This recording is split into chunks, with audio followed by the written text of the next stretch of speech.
Assalamualaikum. Waalaikumsalam warahmatullahi wabarakatuh. Khair, Ustaz. Khair, alhamdulillah. Ustaz, akhir-akhir ini banyak berita tentang ISIS. Ustaz. Ya, ya. Bagaimana tentang khilafah mereka itu, apa benar? Kita lihat memang benar ISIS sekarang mulai muncul dan menarik perhatian masyarakat, ya. Ada yang menolak dan tidak sedikit pula yang tertarik. Banyak pemuda-pemuda Islam yang giroh Islamnya tinggi tertarik dengan mereka dan menganggap bahwasanya apa yang telah mereka lakukan adalah suatu kebenaran, merupakan jihad yang sesuai dengan Al-Quran dan Sunnah. Namun kalau kita berbicara tentang mereka, tentunya kita tidak berbicara dengan perasaan, tapi kita harus berbicara dengan dalil, baik Al-Quran maupun Sunnah, dengan praktek para salafus saleh. Karena kita menimbang kebenaran bukan dengan perasaan, tapi dengan dalil. Kita perhatikan khilafah yang mereka bentuk, ya. Tentunya jauh daripada khilafah yang Islami yang telah digariskan oleh Nabi SAW dan para sahabatnya, ya. Lihat cara mereka membuat khalifah. Apakah khilafah itu dibentuk dengan berkumpulnya 200 orang atau 1000 orang? Kemudian misalnya kita 1000 pemuda, kemudian saya bilang kamu jadi khalifah ya, saya baiat. Apakah caranya seperti itu? Kalau cara membuat khalifah seperti itu akan bermunculan banyak-banyak khalifah di dunia ini. Tidak seperti itu. Kemudian namun pembentukan khalifah itu tentunya dengan musyawarah kaum muslimin, ya. Harus dipilih orang-orang yang berakal, orang-orang yang ulama, kemudian bermusyawarah kalau memang ingin membentuk khilafah dunia. Khilafah dunia tingkat kaum muslimin yang ada seluruh dunia. Sementara Akhi Lukman, kira-kira jumlah kaum muslimin di dunia jumlahnya berapa? Jumlahnya banyak, mungkin miliaran, ya. Apakah diwakili dengan hanya 1000 orang, 2000 orang, kemudian dia sebagai khalifah yang milih cuma 2000 orang tersebut, yang lainnya kemana? Apa nggak dianggap, ya. Makanya cara pembentukan khalifah tersebut keliru. Beda dengan di zaman Abu Bakar radhiyallahu taala anhu. Pemimpin ISIS tatkala dia berkhutbah, dia pernah mengatakan Aqatullitu walastu bi khairikum. Aku telah diangkat dan aku bukan yang terbaik di antara kalian. Ini perkataan yang diucapkan oleh Abu Bakar radhiyallahu taala anhu tatkala diangkat sebagai khalifah. Lihat Abu Bakar tatkala diangkat sebagai khalifah, disepakati dipilih oleh banyak sahabat yang mewakili Islam tatkala itu. Adapun ISIS yang cuma 1000 orang atau taruhlah 2000 orang, cuma berapa ribu orang, apakah mewakili seluruh kaum muslimin yang ada di alam semesta ini? Tentunya tidak mewakili. Itu yang saya lihat tentang masalah kekhilafan mereka. Kemudian juga namanya khilafah, ya. Kita lihat dari sisi wilayah. Wilayah apa yang mereka miliki? Ya, mereka tidak memiliki wilayah. Nabi SAW tatkala masih di Mekah tidak membangun negara Islam. Kapan Nabi membangun negara Islam? Tatkala beliau sudah di Madinah, baru kemudian memiliki wilayah, baru kemudian beliau diangkatlah sebagai pemimpin kaum muslimin, khalifah kaum muslimin, karena sudah ada wilayah. Sementara ISIS apa wilayahnya? Tidak ada. Sementara dia menamakan negaranya dengan negara Islam dan negara Islam di Irak dan negeri Syam. Sementara di Irak mungkin waktu itu cuma berapa ratus orang, di Syam berapa ratus orang atau berapa ribu orang. Apakah sudah dikatakan sebagai negara? Ya ini tentu tidak benar seperti ini. Kalau dia sudah memiliki kekuasaan, baru bolehlah dia angkat dirinya sebagai pemimpin negara tersebut. Ini negaranya belum ada, sudah dianggap sebagai pemimpin negara Irak dan Syam. Ini ya tentunya tidak benar. Terus bagaimana dengan khalifah-khalifah yang sebelumnya pernah ada? Iya benar, memang masalah ISIS memang bukan fenomena yang baru, akhi. Yang mengaku sebagai khalifah sudah banyak sebelum ISIS dan akan datang setelah ISIS pembentukan khalifah. Contohnya di tanah air kita sudah ada beberapa khalifah. Di tanah air kita ini jangankan sudah ada khalifah sebelumnya. Sudah khalifah yang memiliki jabatan, punya kerajaan bayangan, kemudian memiliki orang-orang yang berbaiat kepada sang raja. Di tanah air kita beberapa khalifah. Padahal kita tahu dalam aturan Islam, kalau memang itu raja adalah khalifah atau khalifah kaum muslimin dunia, maka kalau ada khalifah yang kedua, maka harus dibunuh. Kalau ada orang ngaku sebagai khalifah yang kedua, maka harus dibunuh.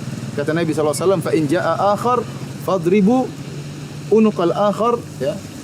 Maka jika telah datang ada orang yang kedua ngaku sebagai khalifah setelah ada khalifah yang pertama, maka Rasulullah SAW suruh membunuh yang kedua. Bahkan dalam riwayat kata Nabi SAW, kainan mangkana, siapapun dia harus dibunuh. Sekarang kita tanya kepada misalnya ISIS, kita sampaikan kepada mereka sudah ada khalifah di Indonesia, sudah bertahun-tahun, ya, khalifah bayangan, kita tidak perlu menyebutkan, tapi ada di tanah air kita. Harusnya mereka membaiat khalifah yang di Indonesia, ya. Yang lebih awal harusnya aturannya seperti itu. Mungkin mereka mengatakan khalifah Indonesia tidak sah. Loh, kalau kamu mengatakan tidak sah, kenapa kamu sah? Apa syarat-syaratnya sah itu? Kok kamu sah yang lain tidak sah? Sebelum kamu sudah banyak khalifah-khalifah. Sementara masih ada juga kelompok yang mencari khalifah. Dia tidak mau bayar. Kenapa tidak? Karena menganggap engkau tidak sah. Kemudian kalau kita bicara tentang perjuangan, yang berhak untuk membentuk khalifah bukan ISIS. Lihat saudara-saudara kita yang berjuang di Suriah bertahun-tahun lamanya. ISIS baru muncul berapa lama? Baru sebulan mungkin atau berapa waktu yang singkat. Sementara mereka-mereka yang sebelumnya ada yang sudah berjuang jumlahnya lebih banyak, lebih berjuang lebih dulu, lebih dipercaya oleh masyarakat dunia. Mereka tidak membentuk khalifah. Kalau mau bentukan khalifah maka mereka lebih utama daripada ISIS. Seperti itu. Terus ada ucapan bahwa mereka ini, ciri-ciri mereka ini mirip sekali dengan ciri-ciri Khawarij. Apa betul itu? Kenyataan yang ada dari uploadan yang ada di internet, bagaimana mereka membunuh kaum muslimin, menyembelih kaum muslimin, pemandangan yang sangat sadis ya, sangat mengerikan. Yang membunuh misalnya ISIS, orangnya berjenggot, yang dibunuh juga berjenggot. Yang membunuh bertakbir Allahu Akbar, yang terbunuh juga bertakbir Allahu Akbar. Yang membunuh mengucapkan la ilaha illallah, yang terbunuh juga mengucapkan apa? La ilaha illallah. Pembunuhan dengan sadis. Ini ciri-ciri orang-orang Khawarij. Sikap ISIS seperti itu dibangun di atas pemikiran takfiri, mudah mengkafirkan orang di luar mereka, mudah dikafirkan.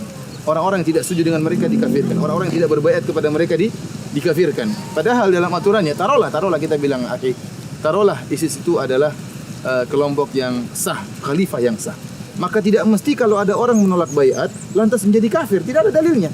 Rasulullah SAW memang benar dalam hadisnya menyatakan man mata wa laisa ala unuqihi bai'ah famata famitatan jahiliyah. Barang siapa yang meninggal sementara tidak ada di pundaknya baiat, maka dia mati dalam kondisi mati jahiliyah. Para ulama telah menjelaskan, Ibnu Hajar, kemudian An-Nawawi, As-Suyuti, dan ulama-ulama Islam telah menjelaskan maksudnya orang yang tidak berbaiat atau keluar dari baiat seorang khalifah kemudian meninggalnya mati jahiliyah bukan mati kafir, tetapi matinya seperti mati orang jahiliyah. Kan ini adalah bentuk tasbih, penyamaan. Karena mitatan itu masdar yang menunjukkan bentuk matinya seperti mati orang jahiliyah. Maksudnya orang-orang jahiliyah dahulu mereka meninggal dalam keadaan fawdha, dalam keadaan tanpa memiliki imam, ya amburadul, kehidupan mereka tidak terikat dengan keimamahan.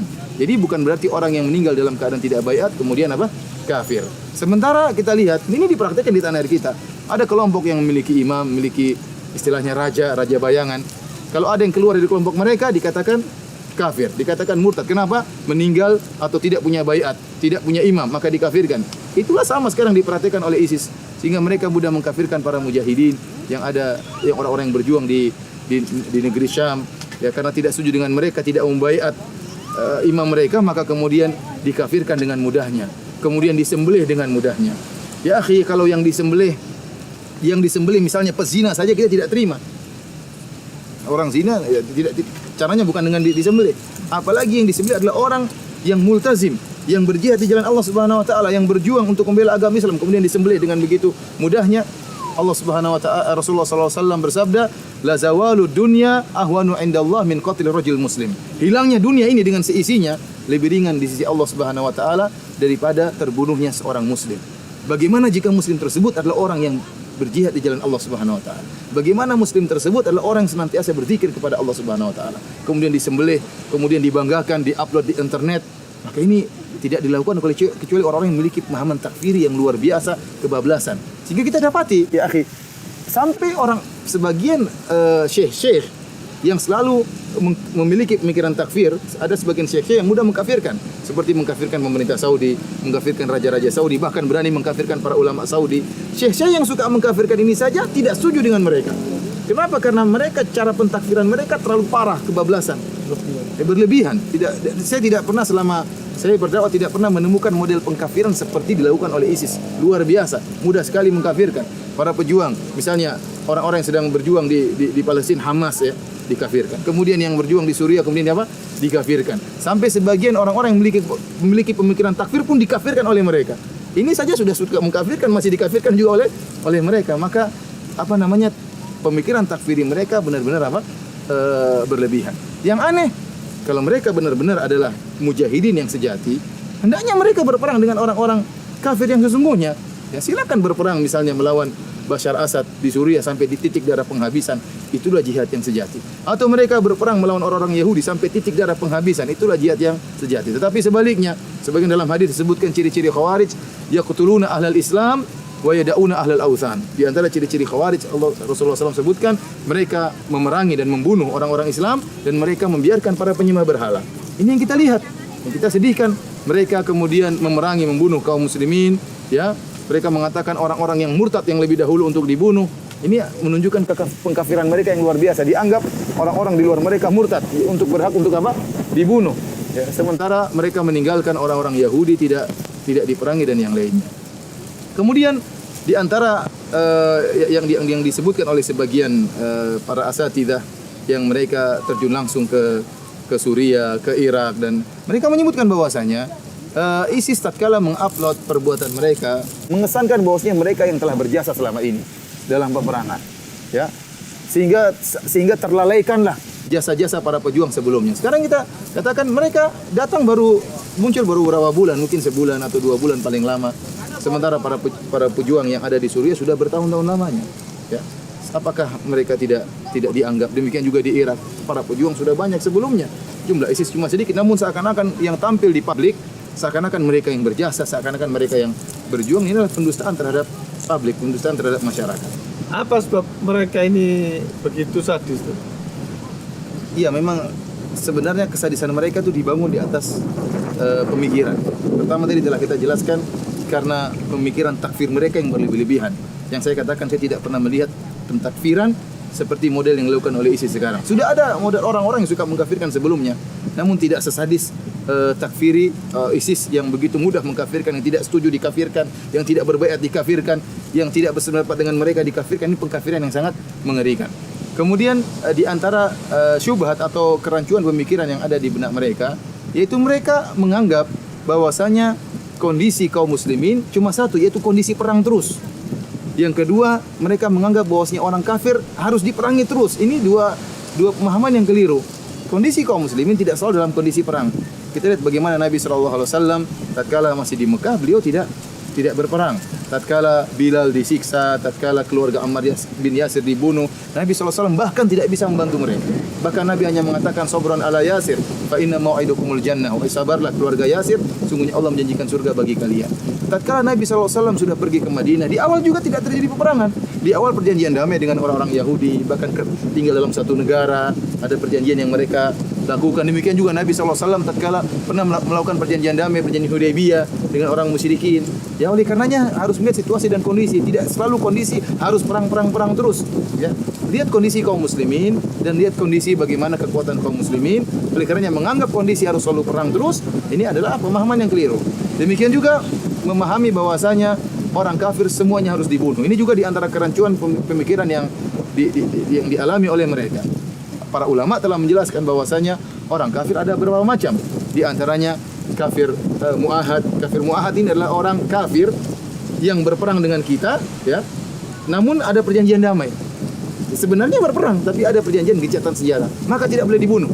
Bahkan Rasulullah SAW mengatakan, man qatala mu'ahadan lam yarah raihatal jannah. Barang siapa yang bunuh seorang kafir yang ada perjanjian damai, maka tidak akan mencium bau surga. Padahal dia orang kafir. Padahal sebelumnya dia berperang. Namun tatkala terjadi gencatan senjata tidak boleh, karena Islam menjunjung tinggi kejujuran. Ada perjanjian maka tidak bisa dilanggar. Yang ini tidak boleh dibunuh. Yang kedua, kafir dhimmi. Kafir dhimmi adalah orang kafir yang tinggal di kawasan kaum muslimin dengan membayar pajak, ya, membayar upeti sebagai tanda ketundukan, mereka juga tidak boleh dibunuh. Kemudian kafir musta'man. Kafir musta'man demikian. Kafir musta'man yaitu orang kafir yang datang dari negara yang sedang berperang dengan kaum muslimin, sedang berperang, tapi dia ingin masuk karena ada keperluan dan minta pengamanan. Tatkala kaum muslimin setuju untuk mengamankan dia, maka tidak boleh berbuat curang, tidak boleh berkhianat. Tatkala disetujui untuk, padahal ini berperang ini, namun tatkala disetujui untuk diamankan, maka tidak boleh dibunuh. Yang boleh dibunuh cuma satu model orang kafir. Jadi 3 model orang kafir tadi semuanya nggak boleh dibunuh. Yang boleh dibunuh cuma kafir harbi, yaitu kafir yang sedang apa? Yang sedang berperang. Makanya aneh sekarang ini. Jadi seperti sebagian saudara-saudara kita dari Indonesia, dia di Indonesia, saudara-saudara kita kemudian tertarik dengan ISIS dan ingin membayat ISIS, sementara ISISnya di mana? Di Irak. Dan dia mengatakan kalau tidak ada perang di sana, perangnya di sini. Ya gimana mau perang di sini? Mau lawan siapa? Ya. Akhirnya semua orang-orang yang tidak, misalnya pemerintah dikafirkan, kemudian dibom, polisi dibom. Ya, ini kan lucu. Polisi yang harusnya mengamankan malah dibom sama mereka. Jadi saya katakan bahwasanya tidak semua orang kafir harus apa? Dibunuh, ya. Tidak seperti yang mereka sangkakan. Kemudian kita lihat juga efek buruk dari munculnya ISIS ini. Lihat, mungkin mereka menganggap ini adalah perjuangan yang hebat. Namun bagaimana pandangan orang-orang kafir terhadap kaum muslimin? Begitu sadisnya, kemudian kesadisan tersebut mereka banggakan, mereka upload yang ditonton oleh orang-orang kafir. Lihat bagaimana Islam seperti ini. Semakin buruk bagi orang-orang yang berpenampilan Islami. Lihat orang-orang yang jenggotan tertuduh semua ISIS. Antum jangan-jangan ISIS bukan? Jadi tertuduh orang yang punya jenggot dianggap sebagai apa? ISIS. Pandangannya selalu negatif. Konotasi selalu terdapat dalam benak mereka melihat orang yang berjenggot seakan-akan Islam adalah orang yang sangar. Bagaimana orang masuk Islam begitu? Mana Islam din rahmat? Mana Nabi dikatakan Nabi rahmat, Nabi rahmat? Mana hilang semua dengan kesadisan seperti ini? Ya, tidak pada tempatnya. Beda kalau dalam peperangan. Orang kalau perang dalam sadis dalam peperangan wajar. Dia dalam perang dia dibunuh atau dia membunuh, tapi ini modelnya tidak. Modelnya sangar, kemudian yang dibunuh juga kaum muslimin, kan mengerikan seperti ini. Kemudian akhirnya efek yang buruk juga dialami sebagian saudara-saudara kita tatkala ingin membangun masjid di negara-negara kafir, dilarang. Tatkala muncul isu ISIS ini, dilarang, dia tidak diizinkan oleh pemerintah kafir. Padahal betapa banyak saudara-saudara kita minoritas yang tinggal di negara-negara kafir, alhamdulillah Islamnya bisa berkembang, dakwahnya bisa berkembang. Nanti gara-gara ISIS ini akhirnya mereka ditekan, tidak bisa bergerak, membangun masjid saja dilarang. Dampaknya buruk bagi kaum muslimin secara umum. Kita berharap saudara-saudara kita yang ada di ISIS, terutama saudara-saudara kita di tanah Indonesia yang tertarik dengan mereka, agar merenungkan akan hal ini sebelum mereka kemudian maju tanpa ilmu, ingin mengorbankan jiwa raga mereka. Benarkah langkah yang telah mereka lakukan? Tidakkah mereka bertanya kepada para ulama? Tidakkah mereka berdiskusi? Ingatlah bahwasanya ulama-ulama jihad yang selama ini mereka jadikan pegangan ternyata membantah ISIS. Terus siapa ulama mereka kalau begitu? Sementara ulama-ulama yang selama ini mereka jadikan pegangan membantah mereka. Terus sekarang siapa ulama mereka? Apa kita bergerak tanpa bertanya kepada para ulama? Pilih ulama yang kau sukai. Pilih ulama jihad yang kau sukai. Tanyakan kepada mereka apakah ISIS ini benar. Allah Ta'ala alam bisawab. Syukran. Ya, sama-sama.